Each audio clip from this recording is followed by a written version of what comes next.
ओम नमो भगवते वासुदेवाय।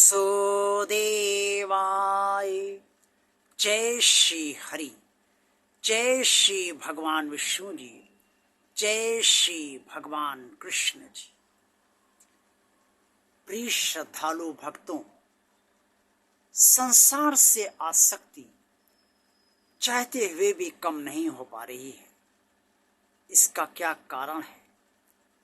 कौन है जो आपको इस संसार में फंसाए हुए है और इस संसार के भीतर ही रखना चाहता है, और वो ये भी चाहता है कि आप पुनर्जन्म लें, इस संसार में बार बार लौट कर आएं और अपने भगवान तक पहुंचने ना पाए। आज की वीडियो में मैं आप सबको यही बताऊंगा। इसके लिए आप पूरा वीडियो अवश्य देखिए, तभी आप समझ पाएंगे कि वास्तव में सत्य क्या है। आसक्ति हमारे इस संसार से सबकी तरह ही है। जैसे सब आसक्त हैं, वैसे आप सब भी आसक्त हैं। संसार अच्छा लगता है। संसार अच्छा कैसे लगता है? हमारे मन को ये संसार अच्छा लगता है। मन कैसे संसार देखती है? मन जो हमारी 5 इंद्रियां हैं, आँख, कान, नाक, जीवा और त्वचा, इन सबसे जरिए वो इस संसार को मन समझता है। आँख को जो चीज़ अच्छी लगती है, मान लीजिए कोई पुरुष किसी स्त्री को देख रहा है और वो स्त्री बहुत अच्छी लगती है तो उसे बार बार देखना चाहता है। इसी तरह से कोई स्त्री को कोई पुरुष पसंद आता है तो वो उसे बार बार देखना चाहती है। आँख को कोई भी चीज़ अगर पसंद आ जाए तो वो उसे बार बार देखना चाहती है। कानों को जो आवाज़ बहुत अच्छी लगती है उसे कान बार बार सुनना चाहते हैं। जीवा को जिसका स्वाद बहुत अच्छा लगता है उसे वो बार बार खाना चाहती है, ग्रहण करना चाहती है। नासिका को जिसकी सुगंध बहुत अच्छी लगती है, नासिका उससे आकर्षित होती है। और त्वचा को जिसका स्पर्श बहुत अच्छा लगता है, उसका त्वचा उसका बार बार स्पर्श करना चाहती है। जैसे एक बच्चे को गोदी में लीजिए तो बच्चे का स्पर्श बहुत अच्छा लगता है, प्रेम भी उमड़ता है, स्पर्श भी अच्छा लगता है, छोटा सा बच्चा है। तो ये हमारी इंद्रियों के जरिए ही हमें वो अच्छा लगता है। तो मन इन सबके जरिए ही संसार को समझता है, और जो चीज़ें इंद्रियों को अच्छी लग रही हैं उसी तरफ इंद्रियां आकर्षित हो जाती हैं और बार बार उसमें जमी रहती हैं। हर समय उनका इंद्रियां जमाए आपको रखती हैं, और मन को इंद्रियों के जरिए जो अच्छा लगता है या बुरा लगता है, मन उसी के अनुसार ही प्रतिक्रिया आपकी बुद्धि को देती है। और बुद्धि चूँकि आपके नियंत्रण में नहीं होती है, इसलिए बुद्धि भी मन की इच्छा को पूर्ण करने के लिए, या मन की कोई इच्छा नहीं है तो उस तरफ उचाट हो जाता आपको कर देती है। ये सब मन का कारोबार है जो इंद्रियों के जरिए वो करता है।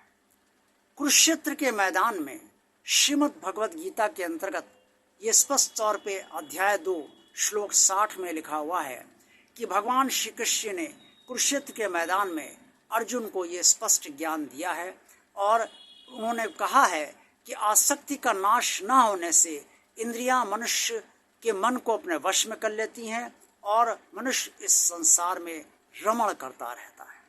अब जब संसार में ही रमण करते रहेंगे तो परमात्मा की तरफ कैसे जाएंगे? परमात्मा को तो मन को तो परमात्मा अच्छा नहीं लगता। अब परमात्मा किसको अच्छा लगता है? परमात्मा अच्छा लगता है शरीर के भीतर स्थित ईश्वर के अंश आत्मा को। आत्मा को परमात्मा अच्छा लगता है और मन को संसार अच्छा लगता है। इसलिए मन संसार में रहना चाहता है, लेकिन आत्मा परमात्मा से मिलना चाहती है। वो इस शरीर के भीतर बंधन में नहीं बंधी रहना चाहती है, इसलिए वो परमात्मा को चाहती है। अब परमात्मा कैसे मिले?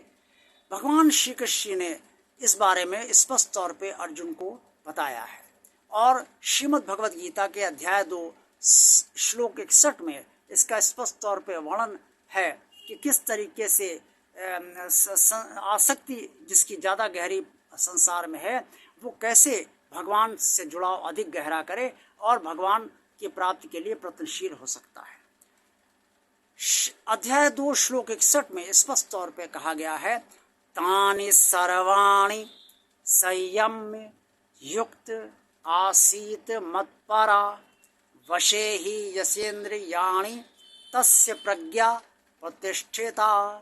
भगवान श्री कृष्ण ने कुरुक्षेत्र के मैदान में अर्जुन से स्पष्ट तौर पे कहा कि साधक अर्थात वो व्यक्ति जो भगवान को पाना चाहता है, भगवान को पाने के लिए प्रयत्न कर रहा है, भगवान को पाने के लिए यज्ञ कर रहा है, पूजा पाठ कर रहा है, या जिस तरीके से भगवान को पाना चाहता है, उस साधन से वो भगवान की तरफ आगे बढ़ना चाहता है, वो साधक अपनी इंद्रियों को वश में करने के लिए परमात्मा के प्रति परायण होता हुआ उसका ध्यान अगर करेगा तो ये इंद्रियां यानी कि इंद्रियों का जो स्वामी मन है वो ध्यान में वश में आने लगेगा। किसके वश में आने लगेगा?